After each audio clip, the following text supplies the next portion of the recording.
Cette année, ça devrait être un des événements de la fête. La préfecture s'animera en vidéo et accueillera toute une galerie d'insectes, de gnomes et de monstres pour un voyage un peu particulier.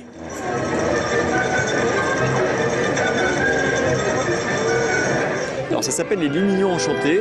Le parti pris qui a été choisi, c'est de se dire que ce bâtiment que les Lyonnais connaissent bien, qui est l'hôtel du département, devienne finalement une étonnante fabrique de lumignons, dans laquelle travailleraient continuellement pendant la fête des Lumières des petits êtres que l'on voit d'ailleurs là. Autre projet très attendu, celui des berges du Rhône. Comme l'an passé, des promenades mèneront les visiteurs de la Guillotière au parc de la Tête d'Or, avec notamment une dizaine d'installations autour du thème du temps, des installations pour la plupart interactives. On a créé une sorte d'animation comme une horloge un petit peu qui va donner le ton pour établir un rapport entre la lumière et la musique. Le son, c'est un son de pendule qu'on a été chercher dans des horloges avec des micros.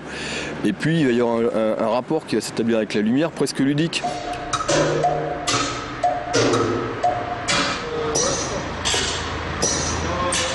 Voilà pour les curiosités, il y a aussi des installations plus classiques. La place de la Comédie, par exemple, sera transformée le temps d'un week-end en jardin public pour géants. On a des ombrelles qui viennent de Thaïlande, on a des pissenlits géants en métal et aluminium, on a des grands sols pleureurs, on a des grandes touffes d'herbe encore. C'est un jardin public comme nous on l'imagine.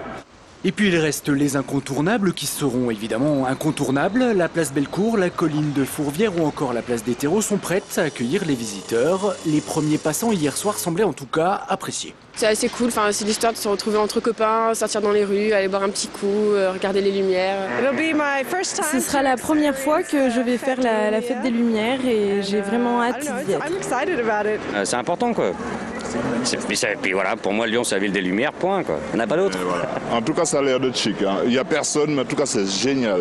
Alors ce week-end on ne sait pas si ça sera génial, ce qu'on sait en tout cas c'est qu'il y aura du monde. Plus de 4 millions de visiteurs sont attendus d'ici mardi.